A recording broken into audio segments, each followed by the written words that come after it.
sponsors of NHL on 5.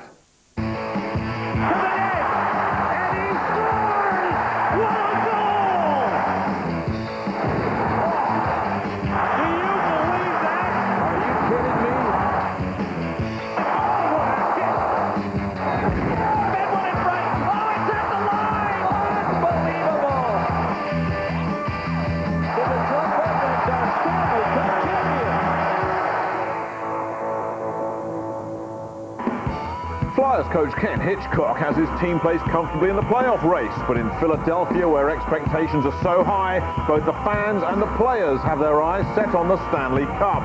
Tonight will be a good test as they travel to Minnesota. The Wild are one of the surprise teams this year and are hoping that their energetic style of play will carry them well into the second season. It's Philadelphia at Minnesota, and it's all live right here on 5. Good evening, glad you can be with us. It's good news and bad news for you tonight. The good news is we've got a live game, Minnesota and Philadelphia. The bad news is the face-off is just after 2 o'clock, so we've got a bit of time to talk and a bit of time to fill Russell. Luckily, there is a lot to talk about because there's been a big trade in the last few days. Alexei Kovalev has gone from Pittsburgh to the New York Rangers, which doesn't exactly come as the biggest shock in the world, and already we're getting emails about that. This is from Tim Sushams, who says, why do the Rangers insist on splashing big money on the wrong players? The Kovalev deal added the wrong kind of player to the Rangers roster. Another attacking free spirit is the last thing they need. They're struggling to defend as a team. They should take the leaf out of the Devil's book by acquiring aggressive forecheckers like Gomez or Madden. If you have a view on that, there's the email address, NHL@5.tv. Russell, what's your view? Is that going to be a popular move in New York? Oh, it'll be a big popular move in New York, yeah, because I mean, he's an offensive player, so he's exciting to watch. I think the person's hit the nail on the head. They're not addressing their major issue as defense, but they still do that if they play some team defense, but they don't. But Glenn Sather, if you think back to the 80s, he used to play very offensive-minded with all Gretzky, Messier, Coffey. The list can go on. So he may be saying, forget defense, let's go balls out offense. And of course, Kovalev's going home, and you know he has a bit of a record with the old Stanley Cup in New York, doesn't he? Yeah, well, back in '94, Kovalev won the Stanley Cup, and he's going to be a heck of a punch for their offense. There's no question about it. He's one of the best players in the league. There he is back in 1994, beating the Vancouver Canucks in Game 7. And but then he moved on to the Pittsburgh Penguins, where he really established himself as one of the best players in the league, especially the last few years. And when you start to become one of the better players in the league, your value goes up. And unfortunately, Pittsburgh Penguins cannot afford to re-sign him and afford to let him go to arbitration next season. Which is why we've got all this going on, because joining Kovalev from Pittsburgh to New York, 3 other guys, Dan LaCouture, Yanni Laukkanen and Mike Wilson, and 4 Rangers going to Pittsburgh.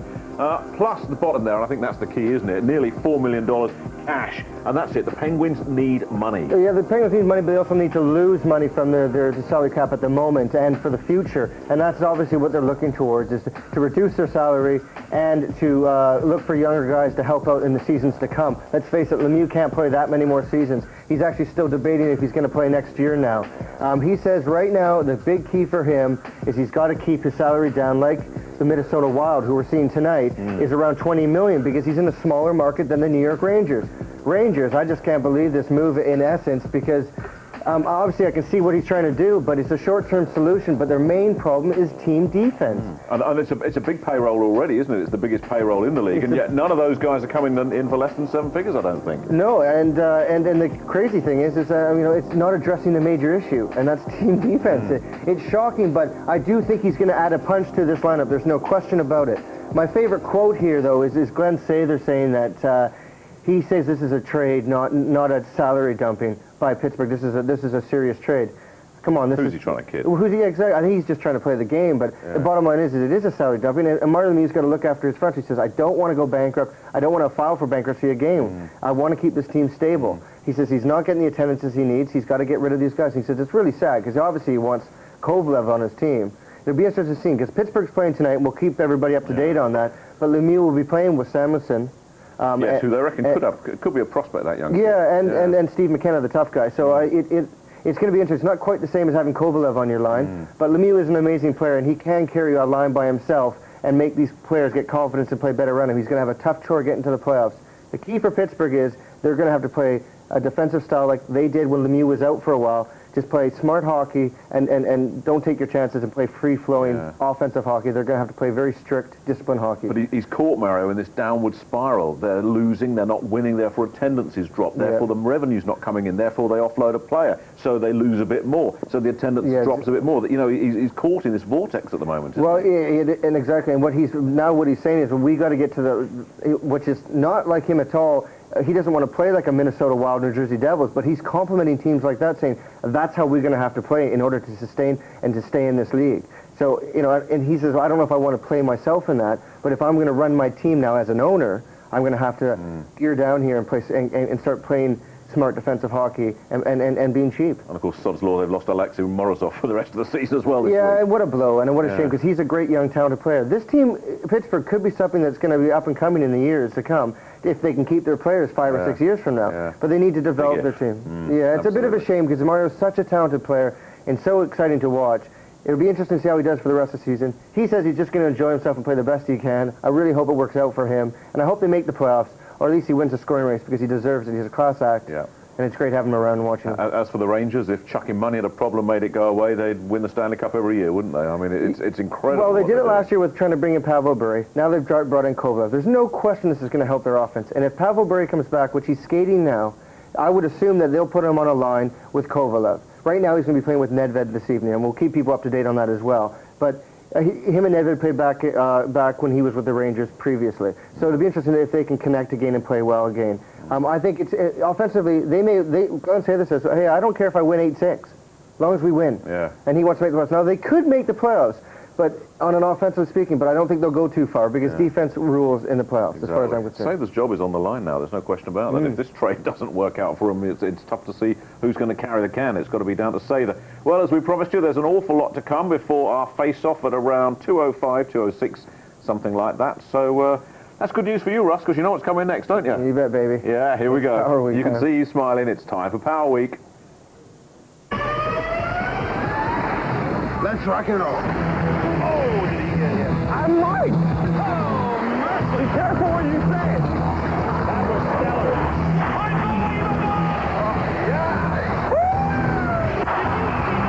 What kind of lens is this? I think that's good enough. I got the knife. I'm over here. Wow. This is pretty cool. Oh, brother. Look at this.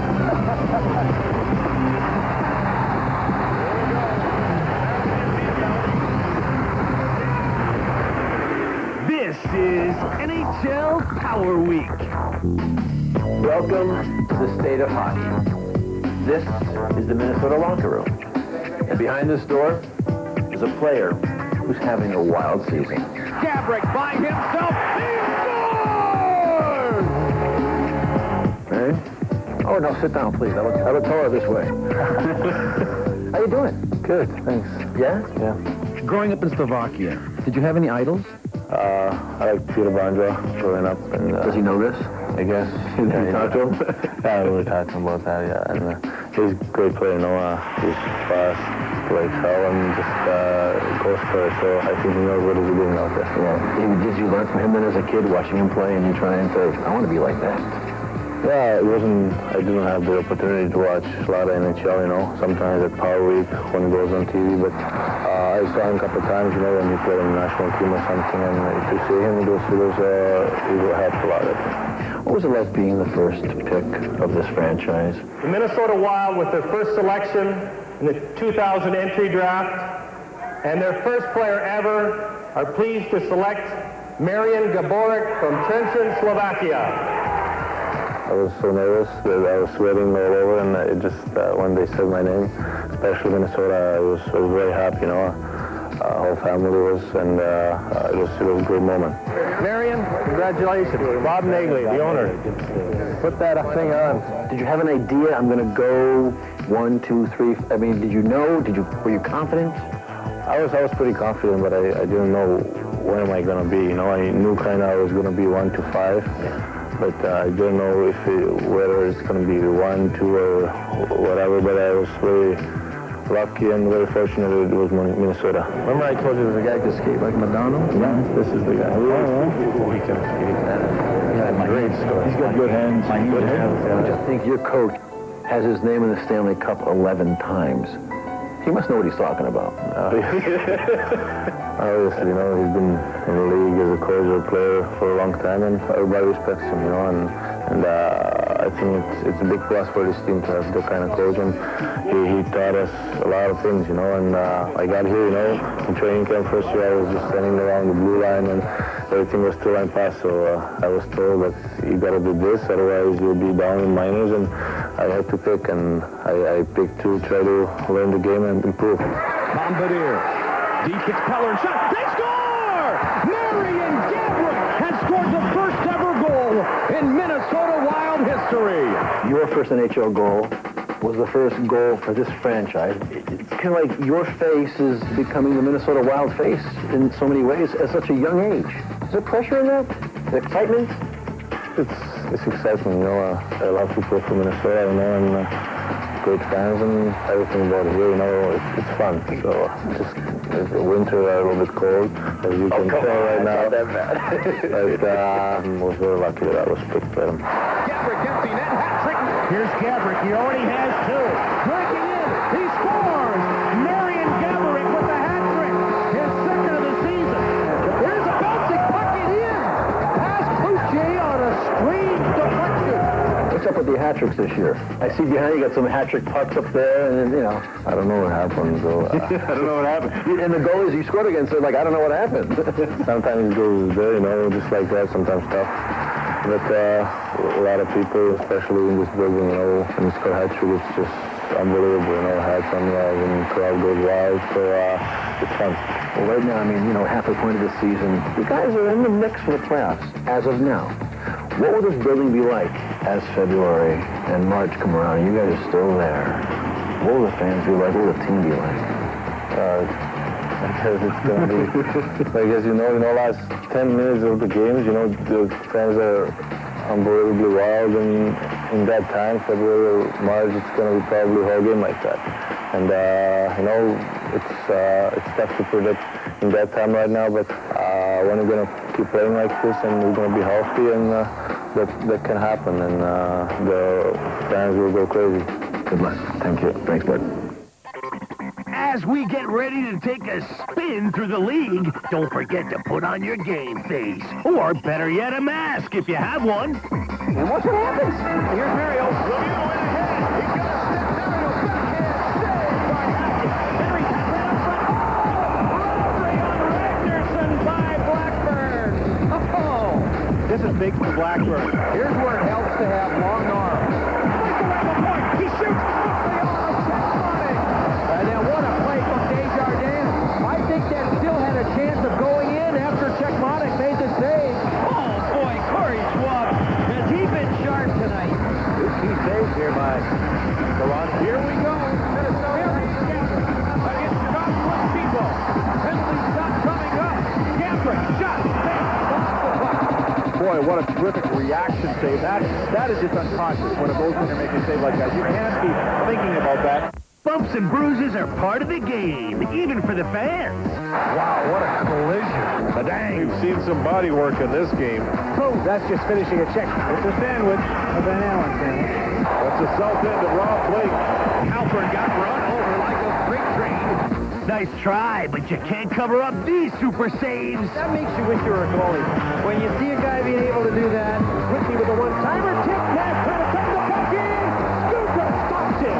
He robbed him. Into the glove. Look what I got. He's been scintillating once again. Fun to watch as always. You're watching NHL Power Week.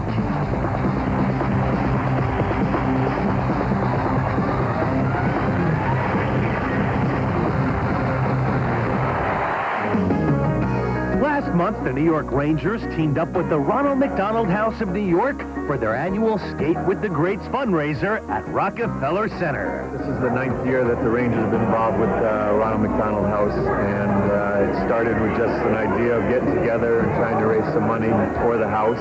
If there is ever a group of athletes who would really love the house if they're introduced to it, it would be the Rangers. Brian Leach is the one that's spearheaded it, and Rod Gobert has been very much involved as well. And it's an event that you think about the children who come down with cancer. Basically, the Ronald McDonald House houses families from really around the world that obviously need to come to New York for treatment, and it's usually, you know, they're here for more than just a week or two at a time. It's usually months. With the night underway, both fans and players came together to realize the importance of the evening. I was young too, so I know how it feels to skating with big hockey players, you know, and so it's they have a lot of fun. We have the same fun too, so it's nice. It's close to home with the kids, and you know, it's just another opportunity for us to do our small little part in the grand scheme of things. Well, it brings a lot of good memories, you know. From when I was growing up and idolizing the players in the National Hockey League. We're happy to, you know, to be here and skate with those kids. Especially this year's honorary Ranger, Jay Barnett. Jay was so excited to get out on the ice that usually hangs out with us for a little while, but he got right out there. With the night coming to a close, it was time to raise money with an auction for memorabilia and more. I'm watching him as he play golf with me later.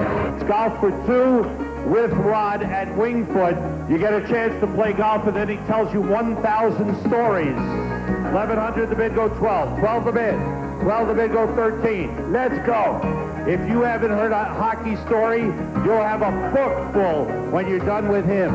We're very happy to put smiles on some of the kids' faces. Oh, it was great. The Rangers were all friendly and spent their time talking to us, and won a nice Mark Messier signed picture. Everybody gets into an atmosphere where everybody's helping everybody.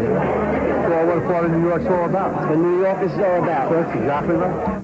They're all tough people, and they're going through some you know, tough times, but they approach it head on, and you know, it's fun for us to have some contact with them in a fun atmosphere like this. You know, I'll be here until I'm no longer a Ranger, so it's a great thing. Labatt, sponsors of NHL on 5.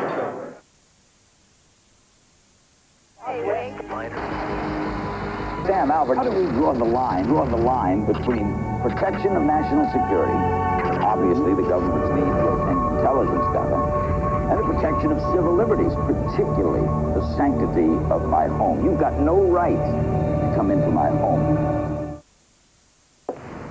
Labatt, sponsors of NHL on 5. And now for this week's Eastern Conference. We start in Florida, where the Panthers welcome the Maple Leafs, who are looking for their third straight win. McGillney across the line. McGillney with a nifty little move. It's Sundin who scores! And Krapov again coming out of the corner this time. And Kovalev scores! And Belfort has registered his 64th career shutout, his 6th as a Toronto Maple Leaf. The Leafs then shifted their focus to Tampa Bay, hoping to strike against the Lightning. Baylor set the puck to the goal post.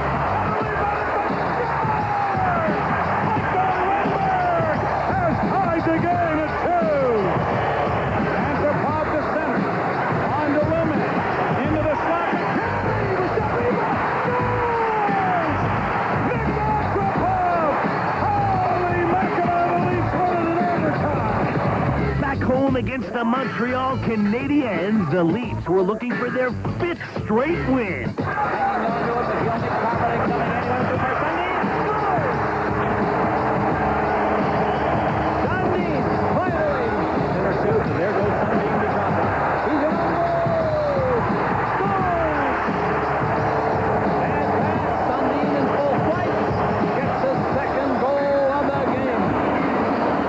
The Capitals' Jaromir Jagr found himself a cap trick away from 500 career goals as Washington faced Tampa Bay. For Jagr, he scores! Jaromir Jagr gives the Caps the lead. He's getting out, turnover. Jagr in tight. Jagr scores! Jaromir Jagr now 1 goal away from the milestone 500. Jagr, one-timer, he scores! Number 500, evidently, Jaromir Jagr. Does it get any better than that? Scoring your 500 with a laser beam to the top corner. No goalie's going to stop that. Gallagher's former teammate Mario Lemieux is eyeing a milestone of his own, looking for his 1,000th assist. And the play. What a move! Here's Kovalev now. Good shot. And McKenna on the rebound. Lemieux, check by Stumble. Verdino comes over to take her in for one. Good shot and score! It's Kovalev. Off the pipe and in. Making 4-1 Penguins. Mario's got another assist. Lead there for Lemieux. Finds Kovalev. Shot. Oh, here it goes. Runs on. It's Steve McKenna. His second goal of the game. Yeah, there he goes. That's the ends up, and he knows this is 1,000th, I'm sure. And now it's time for the plays of the week. Back it comes to Madden. Backhander, he scores! For Madden looking for the hat trick, and he got it! A natural hat trick in Washington. Gaborik, a short-handed goal by Peter Nedved. Here's Brown on through. Oh, what a move by Curtis Brown and a rising backhander. Short-handed. Ottawa is in first place in the Northeast Division. New Jersey's in first alone in the Atlantic. And Washington stands atop the Southeast Division. Mario Lemieux leads the league in scoring. And here's the rest of the top 10. Now for NHL news. The Philadelphia Flyers have traded right wing Pavel Brendel and defenseman Bruno St. Jacques to the Carolina Hurricanes for right winger Sami Kapanen and defensive prospect Ryan Bast. In injuries, Los Angeles Kings center Jason Allison is out indefinitely with a cervical strain. The New Jersey Devils have lost center Sergei Brylin for 3 to 4 months with a broken right wrist. Philadelphia Flyers forward Simone Gagne is out at least 3 weeks with another groin injury. The Detroit Red Wings will be without winger Darren McCarty the next 2 to 3 weeks due to an elbow infection. And the Carolina Hurricanes have lost sophomore forward Eric Cole for up to 3 months with a broken bone in his left leg. In Toronto, Hall of Famer and Maple Leaf great Darryl Sittler was honored with the raising of a banner bearing his name, jersey number, and his late wife Wendy's name. You know, with some great friends and strong faith and a good family, we get through it all. This week in International Update, we take a closer look at some of Finland's best, like Atlanta's Pasi Nurminen. Pasi Nurminen from Lahti, Finland. This guy is acrobatic as can be. Pasi Nurminen. Huge stop, Pasi Nurminen. Nurminen might have the best glove in the National Hockey League. What a huge save by Pasi Nurminen. Everyone smiling in Dallas thanks in part to rookie Mikko Kapanen. He's a crafty guy, and the point is he excels at this, Kapanen. Here's the ball. City Steve McKenna. Mikko Kapanen on the rebound. And he loves playing against the Colorado Avalanche. It's Kapanen.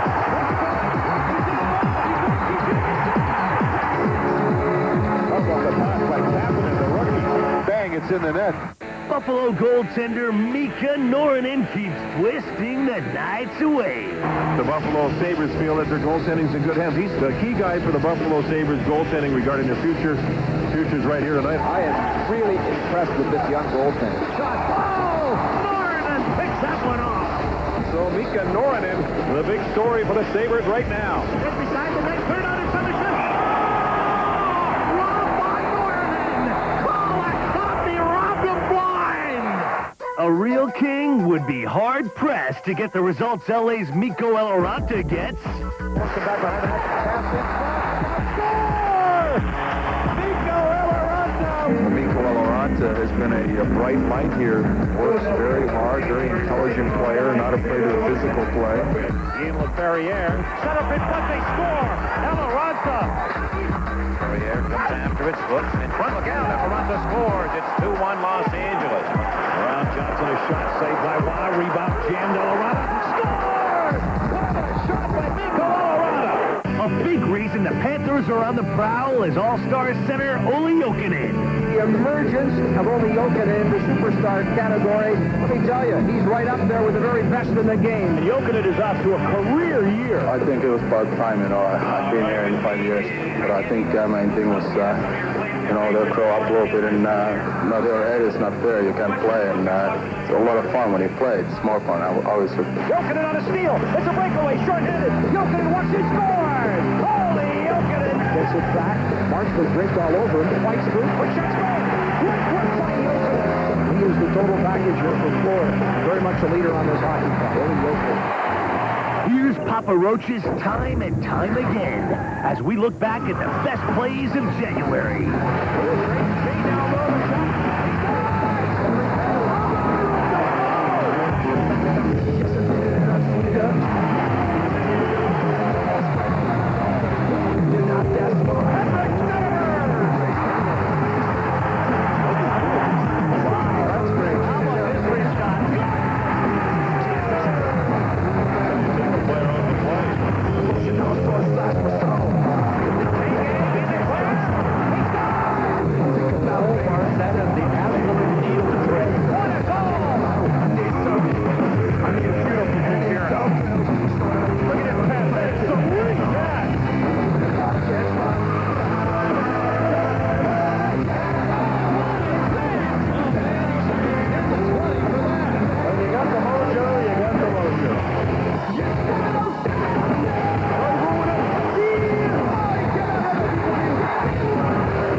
Cuts music provided by Papa Roach and their song Time and Time Again. Next week, Danny Heatley talks about shouldering the load in Atlanta with teammate Ilya Kovalchuk. That's good. I think we come in last year, get a chance to play and get our confidence up, and after that, we want the pressure. I think we try not to put too much on ourselves, but it's been a lot of fun. Native spins, now to Sackett, in the clear, and for the third time, it's 6 here to take Kennedy 10.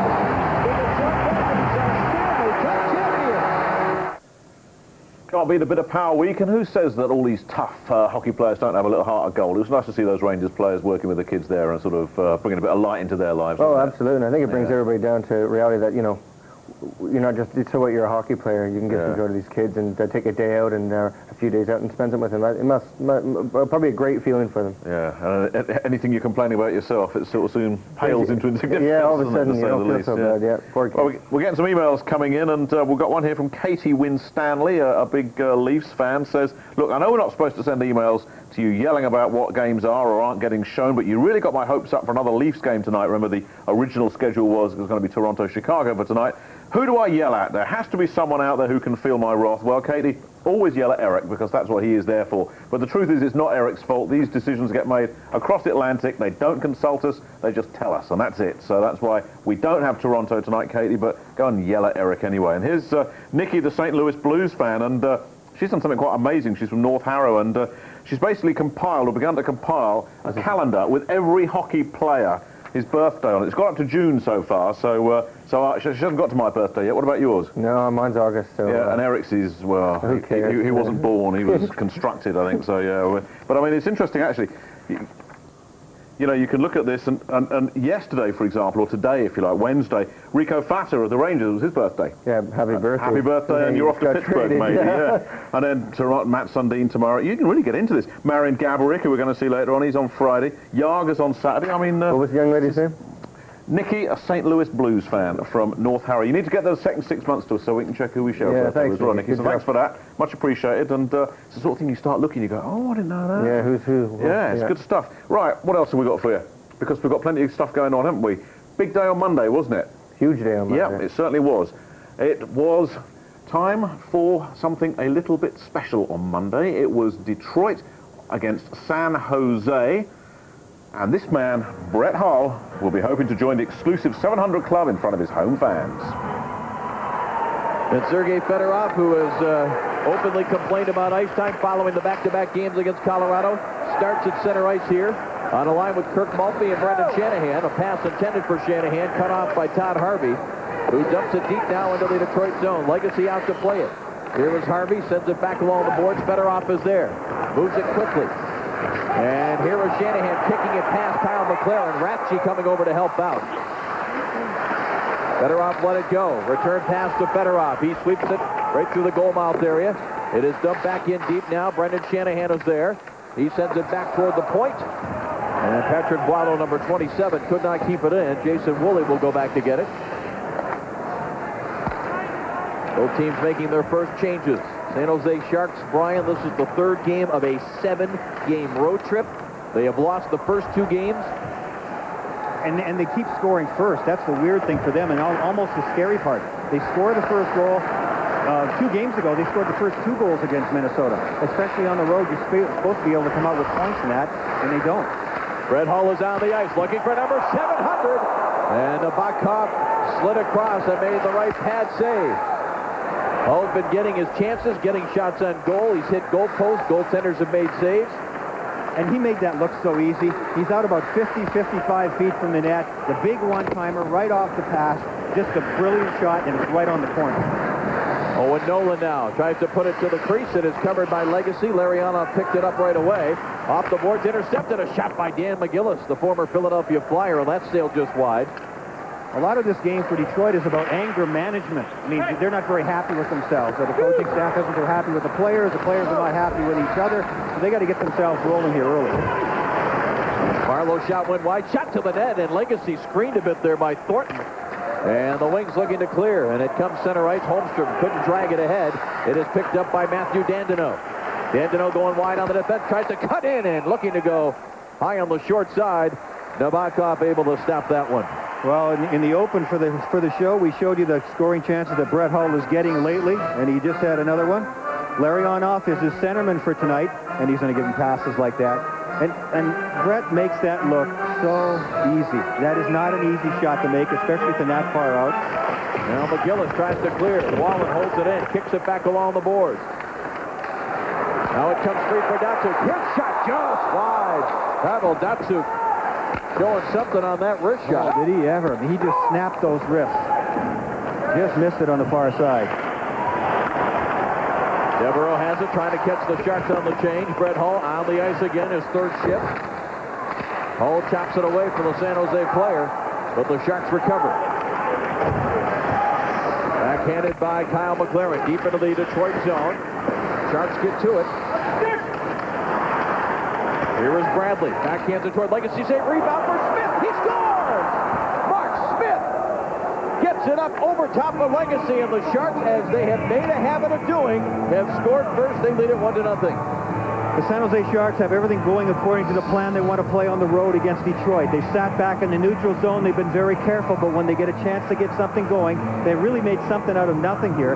And the nothing was actually the lack of movement by the Detroit Red Wings.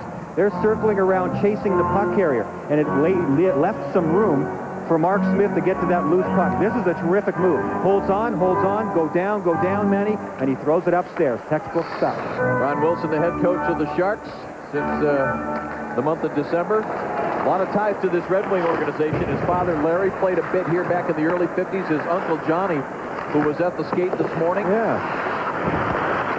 Played for a couple of Stanley Cup teams back in the 50s as Legacy with a glove to rob Scott Thornton. Thornton gets a great scoring chance, but Manny Legacy, it's about position, it's about being ready, and it's having cat-like reflexes. Watch this, he's getting ready for it. It's going to go right into catching glove. You'll get a bird's eye view of that. Oh, that is great stuff. Manny Legacy, I mean, he's on his tiptoes. You can tell. We showed you the sequence early on, how he slid side to side, made some terrific saves. That one was even better. Adam Graves chipped one just wide. Don Booth, Graves, and Chichu in there now for Ron Wilson's club. They continue to dig along the boards behind Legacy. Sharks with a 1-0 lead, 3:45 remaining in the first. Shanahan takes it away. Lays it up the boards. Graves chasing after it. Now Hannon plays it back into the Red Wing zone. Jesse Wallen gets control, taps it to center ice. Datsuk couldn't get it. Now Datsuk takes it away from Hannon. He is surrounded by 4 of the San Jose Sharks, and Graves drives it back toward the Detroit zone. T2 tries to make the play. It is knocked away and cleared past Datsuk. Now Smith, dropped by Draper. Here comes the score. He can't save. Rebound, score! Draper ends up scoring the goal after making the big hit.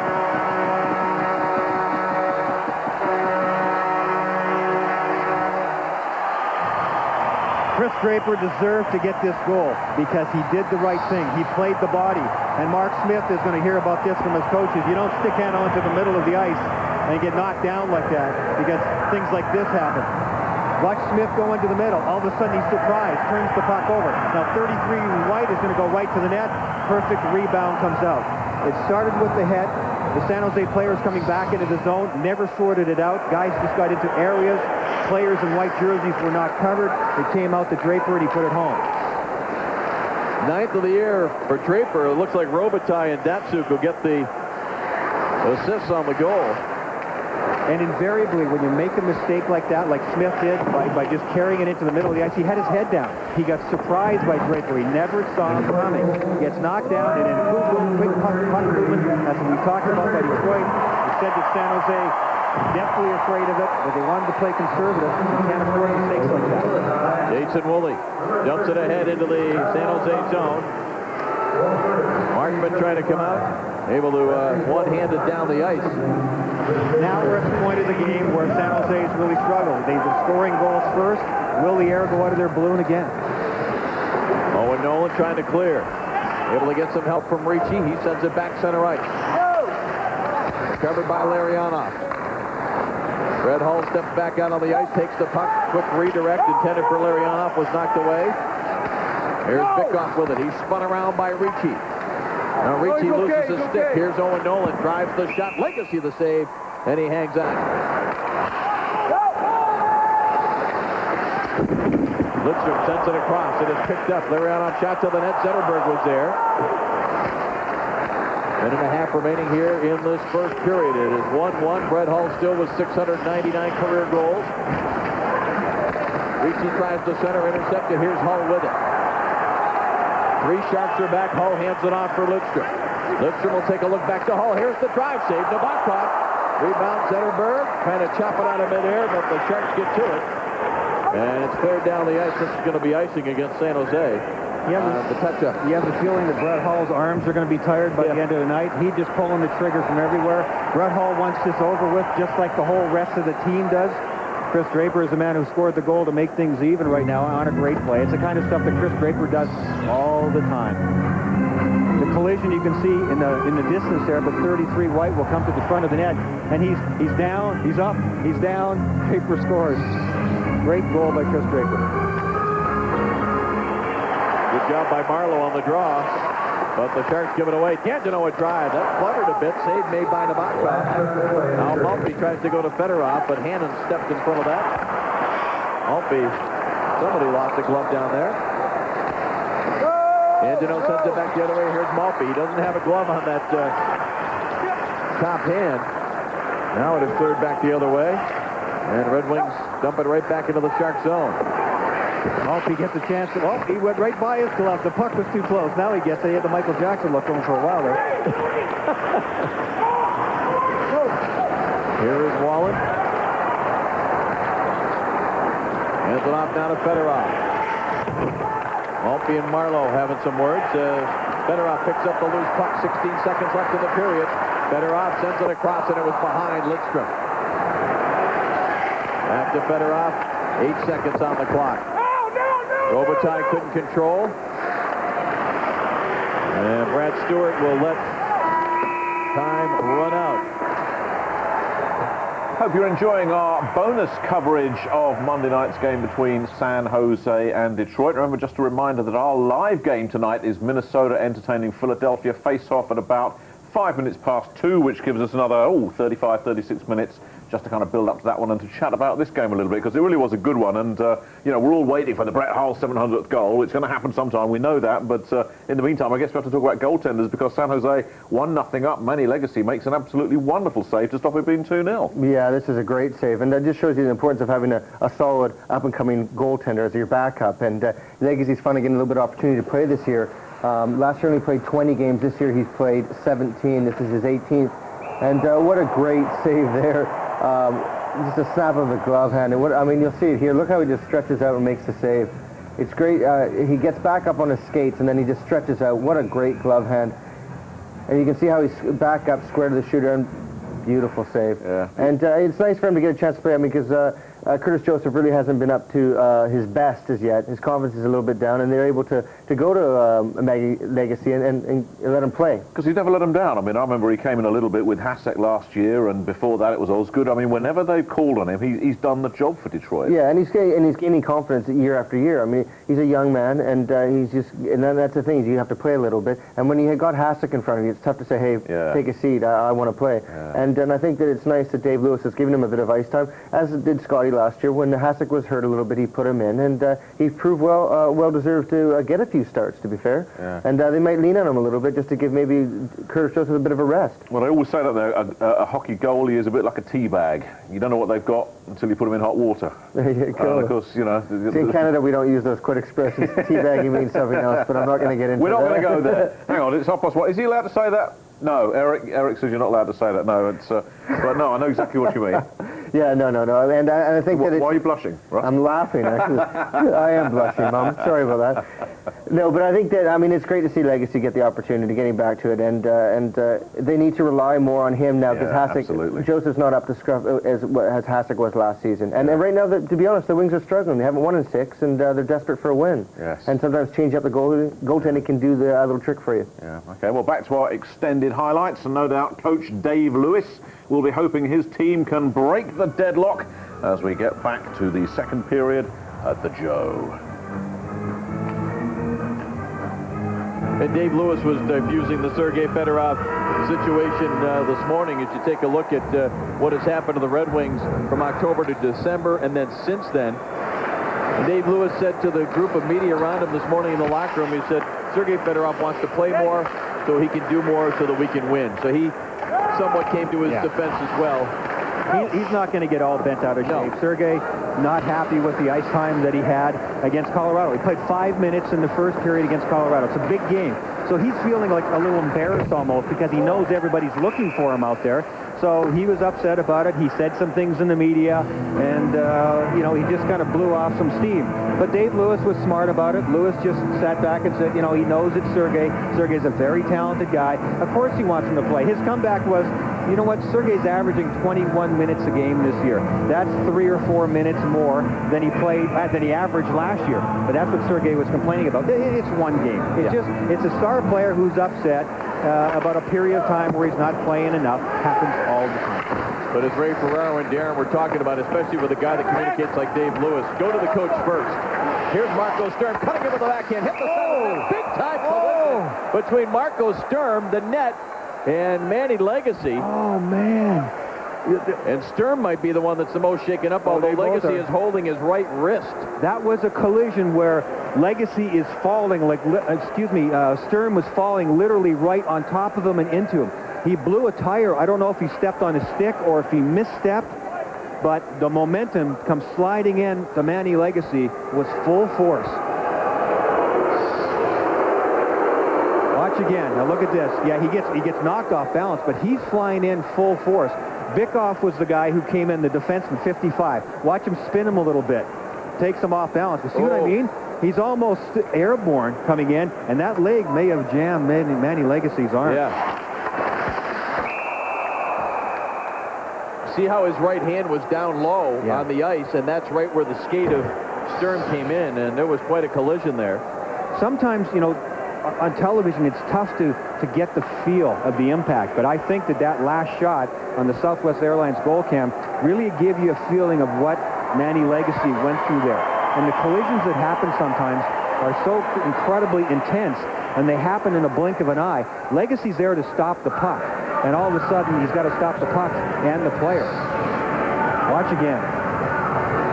He got the puck, great concentration. All of a sudden, whoa! Whiplash right back into the net. It was no fun for Marco Sturm, by the way, either. No. But it becomes like a game of chicken, almost. When you're flying in off the wing like Marco Sturm was, he had lots of speed. The defenseman, Bikoff, is coming on him from the angle. He gets spun around, and at that point, you know, do I go to the net or do I bail? And Marco Sturm, to give him a lot of credit, he didn't bail. He went for the net. Well, Nick Lidstrom behind that play was called for hooking. Let's watch right hand. Right? Oh, yeah. Yeah, he gets jammed. He has the paddle down, protecting everything low, and that skate comes in. I think the skate hit the ice just a tad in front. It could easily have come down right on the back of the wrist of Manny Legacy, so fortunate there. Power play for the San Jose Sharks. They were 0 for 4 in St. Louis the other night, but they have gone along at about a 25% clip over the last 8 games. Here's Solani, tries to tuck it in. Legacy stays in there. Now Bikoff tried to clear, but he was checked by Patrick Marleau. Here is Solani with it. Solani, top of the circle, drops it back. One-timer, Stewart scores! It may have gone in off the stick of Bikoff or one of the Detroit players in front, but it looks like it's going to be Brad Stewart's goal on the power play. Yeah, I think you're absolutely right, Dave. I'm pretty sure Bikoff, number 55 in white, had it go off his stick and deflect up and over Manny Legacy. Number 7 will shoot it. Watch the stick. Oh, absolutely. Oh, yeah. Bikoff trying to help. Just turned out to be no help at all. Manny Legacy really has trouble seeing the puck. There's room to Legacy's left, and unfortunately for the Detroit Red Wings, that's exactly where it was deflected by their own man.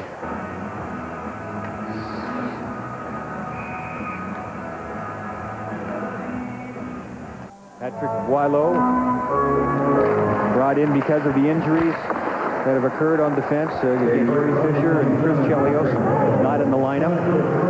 Well, in the last 4 games for these two teams, there's been a total of 13 power play goals. San Jose had scored 7, Detroit 6. As this shot is covered up.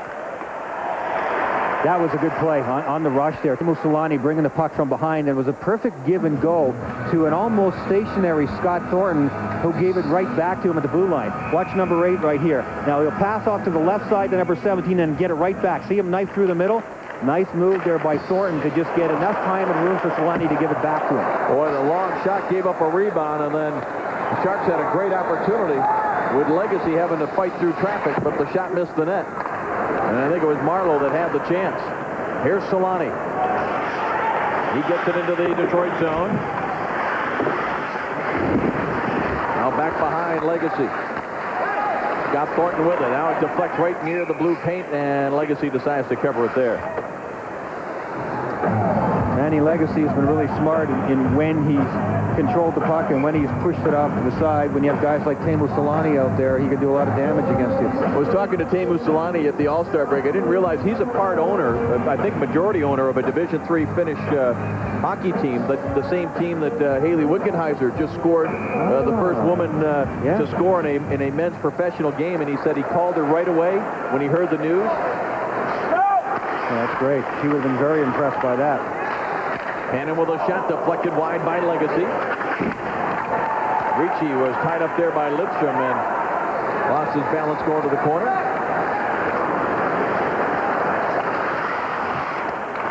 Another 50 seconds remaining on the San Jose power play. Shanahan with a steal. He got a bit of a break there. He got it by Donfus.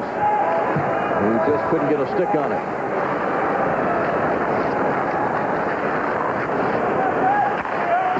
Rathje drives it along the boards behind Legacy. Sharks get to it first.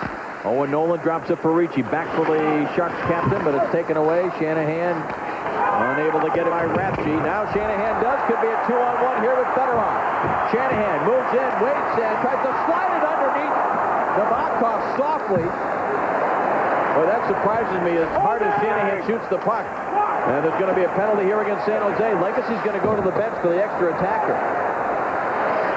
That was actually a 3-on-1. I I can't wait to see the replay on this. I think that Shanahan was trying to shoot a little change-up there. He was, absolutely, and I'm surprised at that as hard as he shoots it. Maybe he just ran out of options. He definitely ran out of room. There's no doubt about it, but it's a smart play. It's not always the 90 and 100-mile-an-hour shots that score goals. Here's Fedorov into the zone. Red Wings have the extra attacker. Oh, could we have another call? I mean, that can happen. It just depends on the officials. It is a 2-1 San Jose lead. A Detroit power play when we come back.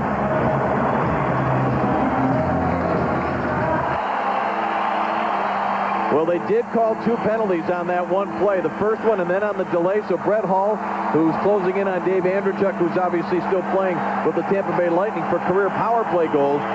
But the next one is important because it would be number 700, and it's a 5-on-3. Here is Lidstrom. And Hulley's back at the point where they can give him a lot of chances here for the big one-timer.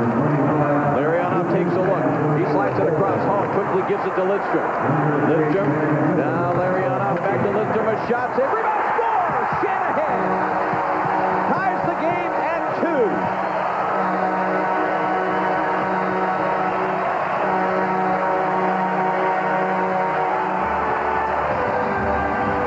Everybody wants Brett Hull to get a goal, but the Detroit Red Wings want to win. And they know that the San Jose Sharks are thinking about Hull. Lidstrom makes a smart play and gets it down low to Brendan Shanahan. Shanahan's on the off wing, so you can see his stick is on the inside of the ice, so his stick sees more net than his eyes do. Look where he's positioned. The 3 guys of San Jose trying to do everything they can. There's a little bit of a loose puck, and you don't get a second chance with the Irishman standing off to the side of the net. Lidstrom and Larionov assisting on that goal by Shanahan. Here's Lidstrom on the drive. Sails just wide. Oh, Hull was there, and so was his line mate at the side of the net. Larionov. Datsuk is out there as well. This puck is knocked away. That puck came off the end boards, and I think it got caught up in the snow right beside the net. Had it slid a little bit faster, a little bit further, Larionov had an empty net to jam it into, but it wouldn't slide far enough.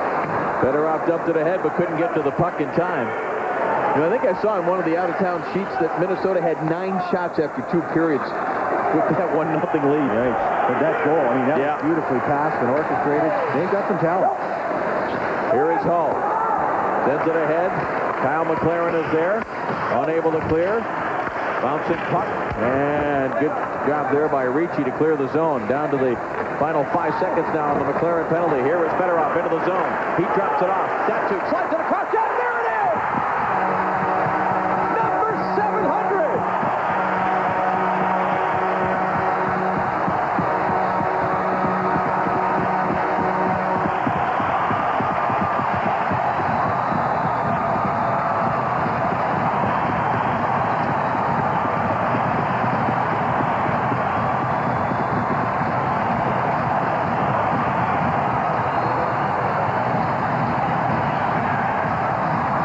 Folks, they're not congratulating him because it's his first goal in 8 games. 700 goals. A smile you see a lot. Brett Hull wears his heart on his sleeve. 700 goals is a phenomenal number for anybody. Heartfelt congratulations to a guy who was so much fun to watch play.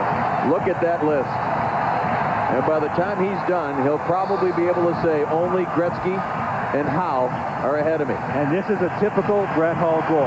That puck wasn't on his stick more than half a second. He gets it and shoots it in one motion as well as anybody, probably better than anybody who's ever played the game. That was not a power play goal. As a matter of fact, as that puck came out of the zone or near the line, a couple of the Red Wing players on that power play changed. Brett decided to stay on the ice, and he got himself into position and presented himself as he always does and got an absolutely perfect pass. And Brett will say the most important thing is giving Red Wings the lead. Darren McCarty just echoed something that we've all known for a long time. Brett Hull's got 700 goals, but he passes the puck as well as he shoots it. Legacy able to cover up as Sharks are swarming. Some of the the sweetest hands the game has ever seen, and his ability to read the play. I'm ready, look where he wants it. Is it hard to tell where he wants it? No, he wants it right in between those skates. It's a sweeping motion, almost like a broom action, but his hands are so sweet, and he uses a real funky little blade that's curved and dished back. You could eat some soup with it. But he can pass the puck, saucer the puck, and shoot the puck like nobody else. 700, congratulations, Brett. And you saw that Brett came outside the zone, and he got back onside and got himself in position. It was Pavel Datsyuk that made the perfect pass. Fedorov also assisting on the play. Here comes Draper. Draper slides it in to Makov the save. And Brett will like the fact that Datsyuk got an assist on it, too. He's played a lot with Datsyuk in the last year and a half.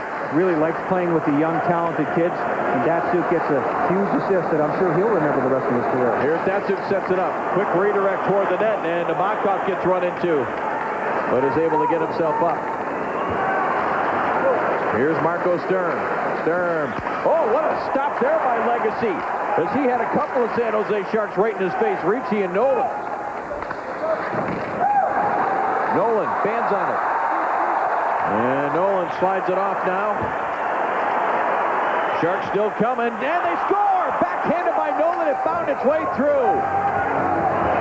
Manny Legacy is upset because he feels like he got interfered with. Owen Nolan backhanded the shovel shot towards the net. I'm not quite sure who was backing into Legacy there, but he got a little feel with the Thornton. Might have been backing into him, I'm not sure. Number 11 will shoot it right here. And traffic in front, and it ends up, anyway, in the back of the net, so it ties it at 3. Well, it's not a bad game, was it? And I think we'll take another look at that Owen Nolan goal, don't you? No. I think there's another goal we got to look at. I think we got to look at the.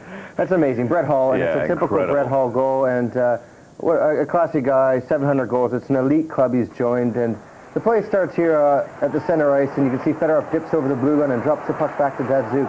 Look at the pass that he makes. Fantastic pass. Datsyuk's turning into a solo player, but the man who puts the puck in the net is Brett Hall for his 700th career regular season goal. That's fantastic. And it seems like about 690 women exactly like that as well, doesn't it? Watch here, Nick. You'll see how he kind of just drifts out of the picture from the defenseman's point of view, and he creates the open ice for himself. It's such a Brett Hall goal. He's always able to elude his defenders by slipping away and backing off, and it's just a classic goal for him to score for his 700th. Yeah. Well done for him. I mean, what an elite group he's with. Yeah, I love that graphic that went up, which was the most pointless graphic I've ever seen in television. First goal in 8 games, but he scored 700 though. Yeah, exactly. Yeah, 699 before that. But I mean, I guess it was playing on his mind a little bit. It was certainly playing on the media's mind and the fans' mind. I mean, you want it badly, don't you? Yeah, and he said I had a lot of family come to games in the past sort of 6 games, 7 games, and unfortunately he hadn't been able to score. He had his brothers that won, and his dad had a few, and luckily he was really happy that he scored in his hometown. Well, he calls his hometown now is Detroit hockey town, and you know, I mean, it's good to get that monkey off his back, and now he can just carry on for the rest of the season. But I mean, he's just a natural goal scorer, and it's a treat to watch, and hopefully we'll get Detroit before the end of the season here. And he's a natural showman as well. We'll get in that 700. Shut him up, do you think, or will it? No, he'll carry on yakking away, yapping all the time. I mean, I think that's kind of part of his image and part of his what makes him such an elite player, because he can walk the walk. That's the thing. Absolutely, yeah. He talks it, but he backs it up as well. And as Russell mentioned, Brett Hull is now in very exclusive company indeed. One of only 6 men to go over 700 goals. Let's get back to the 3rd period. His coach, Dave Lewis, said Brett Hall has been very committed this year. He's been excellent for us. Not just the scoring of the goals, his whole attitude towards the game and the team. He loves playing here in Detroit.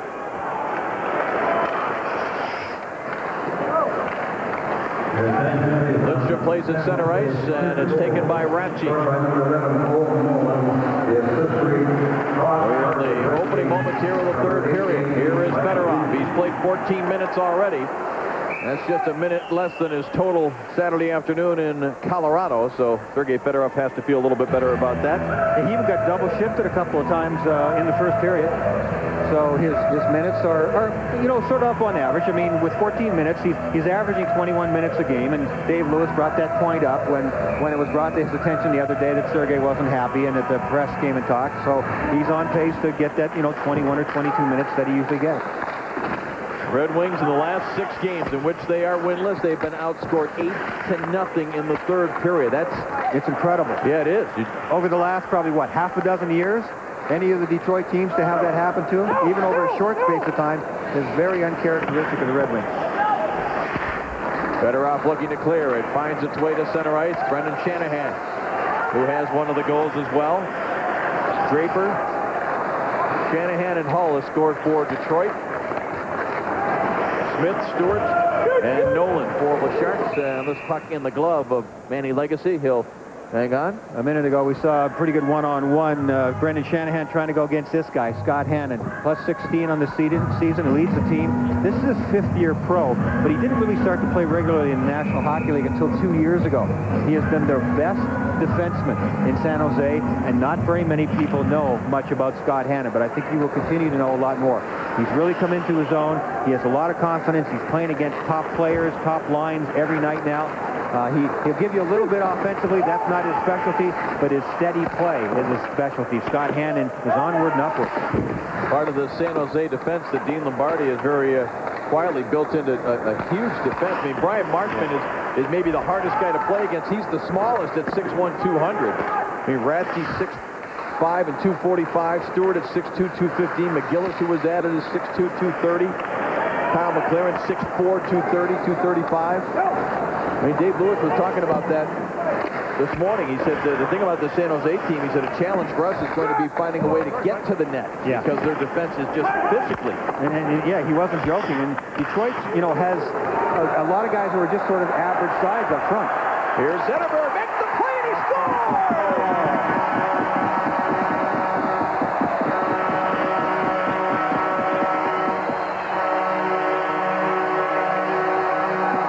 The average size, but that is anything but an average play. Size has nothing to do with this. Look at the hands of Henrik Zetterberg here. Driving from the outside, being on the offside makes a big difference. The smoothness with which he put the puck in between the stick and the body of the San Jose defender. Here comes Nolan now. How do the Sharks respond? They've fallen behind for the 2nd time in this game.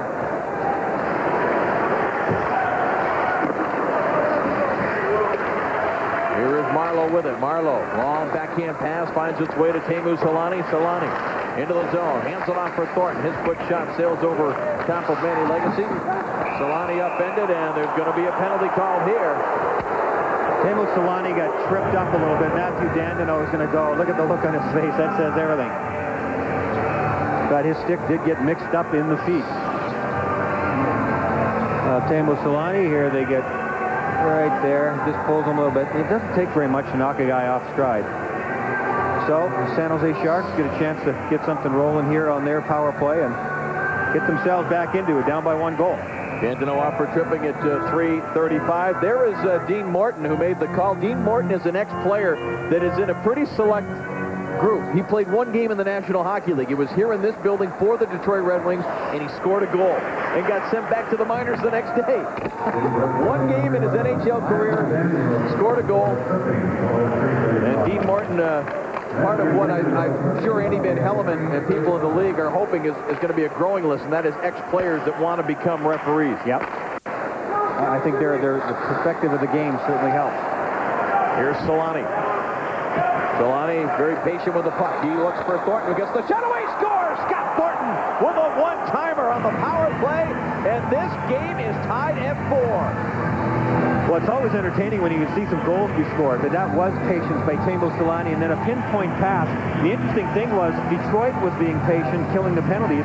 They had their sticks in the passing lane. Watch the sticks and the guys in the white jerseys. The sticks will get flipped around, trying to take away scoring lanes. Where are you going? Where are you going? He still threaded the needle, he being Teemu Selanne, right onto the stick of that guy. And Manny Legacy is looking, he's tracking. It's going to the middle, and oops, couldn't pick it up in time. Red Wings have had the Sharks' number since they came into the league. That's regular season. Remember, San Jose's made some history here in playoffs where they won a Game 7. That's a phenomenal record, though. Any 2 teams playing against each other anytime. 19 wins, only 2 losses against San Jose. Yikes. Lidstrom dropped it back to Hall. Hall tries to snap it back across. He was looking for Zetterberg, but it's intercepted, and back come the Sharks. As Marco Sturm lifts it in, and look out, Legacy Run into a bit there by Owen Millen. Wings try to clear, and McGillis, with some help from Thornton, could not hold it in. Here's Datsuk. Datsuk dumps it in. Thornton has it now for San Jose. Rink wide pass now for Solani. Right the middle, it's off the skate of Jesse Wallen. And back out to center ice. Taken there by Fedorov. Hands it off for Shanahan. Fedorov over skates. Solani, little touch pass there. Here comes Marlowe with speed to the outside. Snaps a shot. Save made. Here comes Solani. Had it chopped off his stick. Recovered by Fedorov. He turns it back the other way. He's got a couple of teammates in the zone with him. It's off a skate. Picked up, recovered. Shot, score!